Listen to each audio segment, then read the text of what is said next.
Alors j'aimerais qu'on revienne un petit peu sur ta saison 2019 où tu fais vice-champion du monde junior par équipe et troisième au championnat d'Europe par équipe. Tu termines numéro 1 mondial aussi chez les juniors en 2020. C'est quoi ton plus beau souvenir chez les juniors? Celui qui restera vraiment, vraiment gravé? Bah, bon, ma saison entière en 2020, ça restera ma saison phare pour l'instant en tout cas. C'est vraiment la saison où je me suis senti au top de ma forme, Ouais.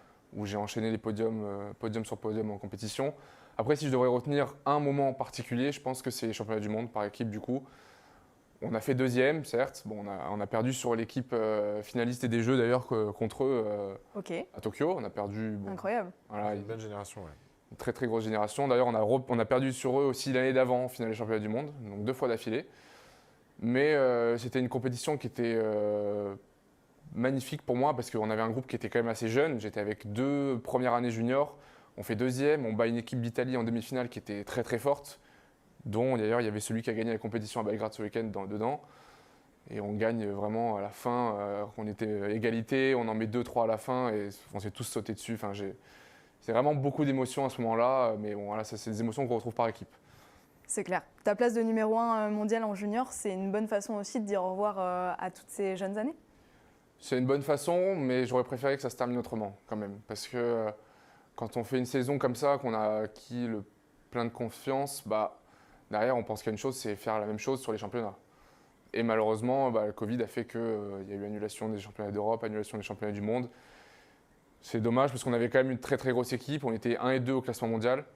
Donc on y allait pour Ouais. clairement gagner. Et j'étais vraiment sur une confiance assez importante. J'avais fait 5 podiums d'affilée. Donc je me suis Belle dit série. pourquoi pas plus de plus quoi.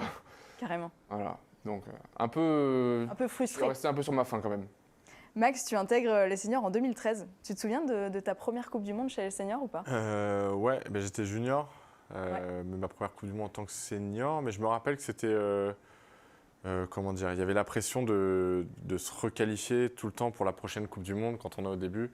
Moi, je me rappelle, mon premier objectif sur ma première saison senior, c'était juste de faire toutes les Coupes du Monde. Ouais. C'est des petits trucs comme ça. Mais non, c'était bien. J'apprenais, quoi. C'est un processus, il faut accepter d'être patient. Et pour revenir un peu sur ce qu'il disait sur l'entrée en senior, l'entrée à l'INSEP, en fait, quand on rentre à l'INSEP, il y a tout de suite une progression sur le niveau moyen. On augmente tout de suite notre niveau moyen parce que, comme il dit, le niveau est tellement fort que le moindre relâchement à l'entraînement, on prend une rouste sur n'importe lequel des adversaires. Donc notre niveau de moyen, il augmente. Par contre, comme on a une grosse quantité d'entraînement sur des gens en plus qui sont très forts, on se met à parfois changer plein de choses. Et donc, en fait, notre niveau moyen augmente, mais notre niveau top, à court terme, il diminue. Et c'est là où c'est très dur quand on est jeune senior, c'est de réussir à garder le cap et finalement à retrouver parfois la spontanéité qu'on avait quand on était junior. Là, je revoyais les vidéos de Raphaël tout à l'heure quand il était en junior. Et je vois, il y a des trucs, c'est pas mal. Et ça va, il y a des trucs sur lesquels il est meilleur, mais il y a des trucs qu'il va retrouver qu'il avait quand il était en junior et qu'il a peut-être aussi un peu perdu en début de senior parce que à l'entraînement, c'est dur. Tellement de trucs à penser et à apprendre. Et qu'est-ce qu'il manque aujourd'hui, tu crois, à Raphaël pour pouvoir gagner justement une Coupe du Monde comme toi tu l'as fait chez les seniors? C'est rigolo parce on en a parlé. On a des rendez-vous psy un peu collectifs où on travaille sur notre cohésion d'équipe et bien sûr, il fait partie du projet Paris 2024.